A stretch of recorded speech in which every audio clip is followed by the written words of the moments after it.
Careblazer, one of the questions I get asked a lot is, what are the most common types of dementia? So today I want to take some time to go through them with you. And if your loved one doesn't yet have a specific diagnosis of dementia, like you don't know the exact type, that's actually really common, but perhaps knowing some of the most common types can help you understand some of the differences and even be able to expect what certain types might look like as the disease progresses and things might become more clear down the road. Okay, let's dive in. First, we're going to talk about Alzheimer's disease. When someone mentions the word dementia, most people instantly think Alzheimer's disease. In fact, a lot of people think those two things are the same thing, even though they're not. And there's a good reason why dementia and Alzheimer's disease kind of go together, and most people think about Alzheimer's disease more than any other type. That's because it is the most common type of dementia. Estimates say somewhere between 45% to 80% of all dementia cases are Alzheimer's disease dementia. As a quick reminder of some of the main characteristics of Alzheimer's disease is that it impacts memory first. But as the disease gets worse, it starts to impact other areas of the brain, such as language and problem solving. The risk of developing Alzheimer's disease increases with age, which means the older you are, the higher your risk of developing it. And even though Alzheimer's disease can absolutely start at a younger age, typically it starts after the age of 65. Interestingly, it's more common in women. Okay, so the second most common type of dementia is thought to be vascular dementia, with about 14.5% of all cases being vascular dementia cases. And what vascular dementia really gets down to is that it involves problems with blood flow to the brain. That's why conditions that impact blood flow in the body, like blood clots, peripheral artery disease, hypertension, all of these things put somebody at higher risk for developing vascular dementia. So that's why managing cardiovascular health is super important. This type of dementia happens to be more common in males,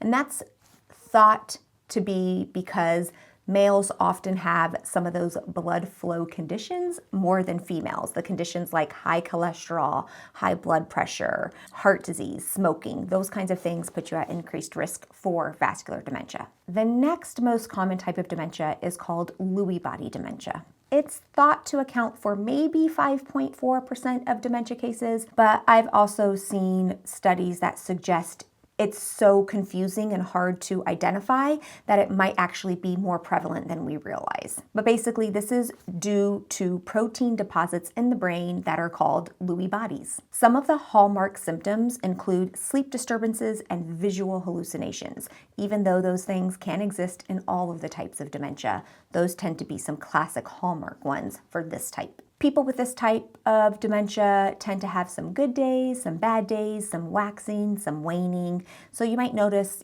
they have higher levels of alertness at some points and lower levels at others. And this one also tends to be more prevalent in men. Now, the next most common type of dementia is called frontotemporal dementia. This one tends to be more common in younger people. It makes up about 1% of all dementia cases. And while that might not seem like a lot, that's still 1 in every 100 dementia cases. This one can be hard to catch and identify because, number one, it typically affects people under the age of 65, and we're not generally thinking about dementia for younger people. And also because some of the first symptoms that are identified tend to be changes in personality or behavior or language problems. We don't really see the memory problems happening right away in this type of dementia. Okay, now let's do the last most common type of dementia, which this is kind of the hard part, because did you know that you can have more than one type of dementia?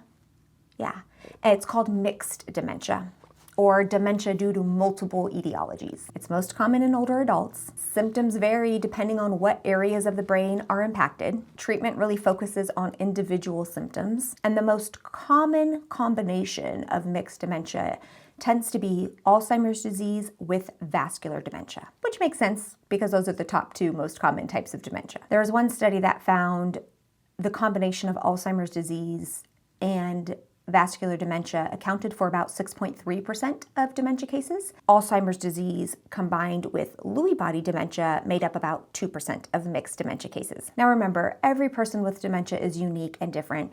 Even two people with the same exact diagnosis don't always have the same exact symptoms. The type of symptoms as well as the progression, the rate of decline, it varies from person to person because there's other factors involved. Things like lifestyle, caregiving support, sleep, food, all of these things really make a big difference in the progression of the disease and how the disease shows up. I find that a lot of Careblazers really prefer knowing what type of dementia their loved one has because it feels like it gives them more of an understanding of what to expect. But the majority of people simply don't have the specific type. They just don't know. With time, they might get more clear answers because more symptoms and the rate of decline we get more information basically over time.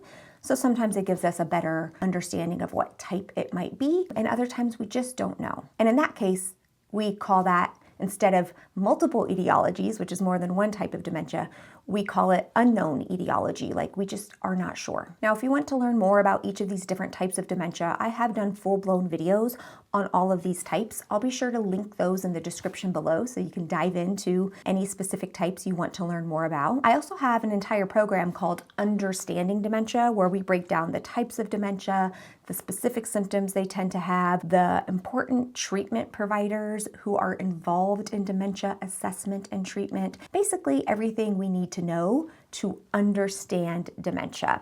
That's all available inside of our Care Collective program. There's a link for you to click on it below where we basically, if there's something that a Careblazer needs to help them in their caregiving journey, we put it in the program. All right, that's what I have for you this week. I hope this was helpful. Sending you love. I will be back next week, as always, with another video. Bye. Also, Nico gets a belly rub for every person who subscribes from this video. So if you haven't already, click the red subscribe button. It's totally free, and Nico says thank you very much.